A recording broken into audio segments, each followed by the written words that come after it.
Welcome back to Doug Pagitt Radio, religious radio that's not quite right, on AM 950 in the Twin Cities and at DougPagittRadio.com. Yeah. Everywhere else, including on the space station. Right. I'm almost, the show's almost over, and I've almost got this hosting thing down. Yeah, right. It's, you know what? What? It's not that hard. It's not that hard. No. To be a radio show host. It is. It really is. In fact, it's quite, it's surprisingly easy. It is. It is. So those who do it well, they're really not doing that much. Anybody can do it. Really, anybody. Right. I mean, I'm a testament to that, for sure. A hamster could host this radio show. That's right.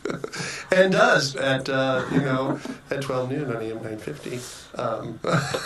Yeah, we were talking during the... Isn't this what you do say? Like, we were talking during the commercials. Well, yeah, we can. I mean, don't we say that? Isn't that like a radio thing to say? Like, so John and I were talking during the commercials. No, we actually do talk during the commercials. Yeah. But is it on Ustream Live, what we'd say during the commercials? That's up for debate, yes. So we gotta be careful about that. So during the commercial, we were talking about how maybe a topic like the atonement doesn't really lend itself to AM radio. Because I'm like we're on with one of the preeminent theologians in the world. I mean, I think Miroslav Volf would be in the top 5 of active living theologians on any serious list. And certainly a guy who could throw a baseball the farthest, I think. Oh yeah, yeah, he's no slouch. And I'm like, hey, we got 4 minutes left in this segment. Can you explain the atonement? Right. This guy writes books on the atonement, teaches 12-week semester-long courses on the atonement. Yeah. And I'm like, hey, we got 3 minutes left. And he's like, in a nutshell, why did Jesus die? Exactly. So I appreciate, and same with Randy Ballmer, like, hey, can you, what's up with Mormonism? Right. Yeah. And I really appreciate that both of those Ivy Leaguers went with it. You know what I'm saying? They rolled with it. I thought they rolled with it. But, of course, they were in the hands of a master. Oh, absolutely. Yes. I mean, you handled them well. I massaged the answers right out of them. Mm-hmm. Just like I massaged your feet at the top of the hour. Splendid, by the way. Thank you. Kind of, you might want to get that fungus checked on. Well, So what we do now is we do a little right on, something that's right on with the world. Mm-hmm. Isn't that what we do? Yeah, that's what we try to do. Here's what's right on for me. Okay. I'd love to hear a right on from you. I think you have one. Oh, I do? I think so. Are you thinking about something? I'm thinking about Wednesday would be a right on for you. Yeah, absolutely. You're going to get a hug and a kiss. My girlfriend is coming back home from California, where she is completing a PhD program in governmental affairs and policies. So by proxy, you're smart. Yes, absolutely. Or she just makes bad choices. She's coming into town on Wednesday, and so we're going to get to see each other again. That's a right on. Oh my gosh, she's just so wonderful. Love is grand, isn't it? Oh, it changes you. My gosh, I can attest to that. If you've noticed a kinder, gentler sidekick here, it's all because of her. That's right, and it's like the joy is like pushing hair out of your face. The radiance of it. But also off of my back too, which is kind of disgusting. That's luckily it's radio, so we can't see that John just took his shirt off. Right. Here's a right on for me. I did tell you about that going up north, and my family has this cabin in northern Minnesota. Some can call it a castle, but you call it a cabin. Yeah, it's definitely a cabin. It's very rustic. Yeah, it's very rustic. I mean, as far as Frank Lloyd Wright buildings are, Yeah. So it's just rough-hewn wood. It's like here's my deal. Like, for all you Minnesotans out there, there's a difference between a cabin and a lake home. Okay. Mm-hmm. If you have any of these 3 things, it's not a cabin, and you can't call it a cabin. Okay. If you've either got carpeting, wallpaper, or an air conditioner, that's a lake home. Okay. It's not a cabin. Mm-hmm. A cabin can have rugs, but not carpeting.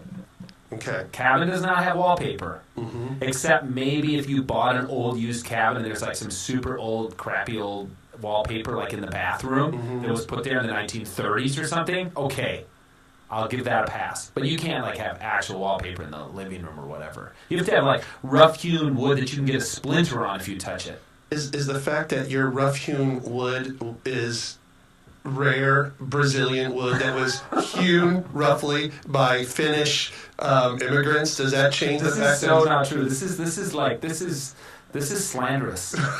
This is slanderous what you're saying about my family cabin. We've had this family cabin. My grandpa was a very forward-thinking person and bought it in the early 1960s, and I spent as much time up there as possible in the summer, but I almost never go in there in the winter because it's not winterized. You can't, I mean, there's really not heat. You can't drive in, whatever. But I did go. On Friday, I went with my 11-year-old son. We drove up to the cabin.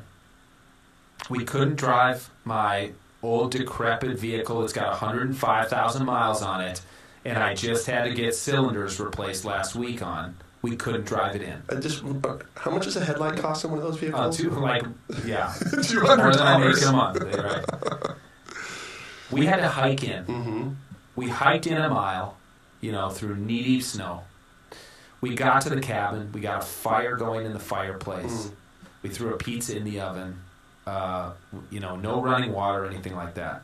We spent the night up there, most of Saturday, most of yesterday up there, and it was so great. And there's something about going up to a cabin. There's this word, I used it already as kind of jokingly, proleptic anticipation. That's kind of a theological word for this hope that we have for a Messiah, that there's something better down the road coming. There's something better coming. It's what we celebrate on Easter. It's that life came out of death. Even when we thought things were at their absolute worst, 3 days later, the tomb is empty. Jesus is risen. And, we're always looking forward to Easter Sunday. Even on Good Friday, when we're mourning the death on the cross, we're looking forward with anticipation. We know what's coming. Right. And being at a cabin that's covered with snow, not a leaf on a tree, right?